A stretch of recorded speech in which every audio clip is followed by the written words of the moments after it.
આજે તો ગૌ માતાને નાખ્યો ચારો ને પછી બન્યું કકાવું. शाबाश बेटा। तो चलिए शुरू करते हैं। તો જય હિન્દ અને જય દ્વારકાધીશ મિત્રો, હું છું તમારો પ્રિય જુગલુ લોક ને સ્વાગત કરું છું તમારું આજના ફની મિની લોક ની અંદર. અને મારા આ ભાઈ સામે કેમેરો આવે ને આ ભાઈ અમારે જો ખેલ ના કરે એવું તો બને નહીં.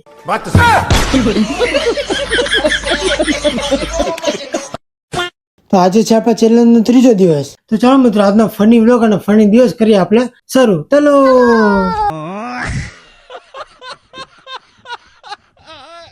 અને પછી આજે હતી આપણે દાદાની તિથિ એટલે આપણે નાખી દીધો ગાયને ચારો. અને ખરેખર મિત્રો આપણે જો ગાયને ચારો અને કૂતરાને દૂધ બિસ્કિટ ખવડાવીએ ને એટલે એવો જે આનંદ મળે એવો આનંદ બીજે ક્યાંય મળે નહીં. અને ભૂખ્યાને જમાડીએ અને તરસાને પાણી પીવડાવીએ એટલે એનાથી મોટું જે આનંદ મળે એવું બીજે ક્યાંય મળે જ નહીં. શું કેવું મિત્રો તમારું? बात तो सही है। शाबाश बेटा, बहुत बढ़िया। જો રોજની જેમ આજે પણ આવી ગયું સુવા માટે. જો કેમ પણ કેટલું મસ્ત લાગે હોતું હોય ને એટલે. તો ચાલો મિત્રો આજનો ફની વ્લોગ અને ફની દિવસ થાય છે અહીંયા પૂરો. તો મળ્યા નવા વ્લોગ સાથે. અને આ વ્લોગને લાઈક કરવાનું, પેજને ફોલો કરવાનું ભૂલતા નહીં. મહાદેવ, જય હિન્દ અને જય દ્વારકાધીશ.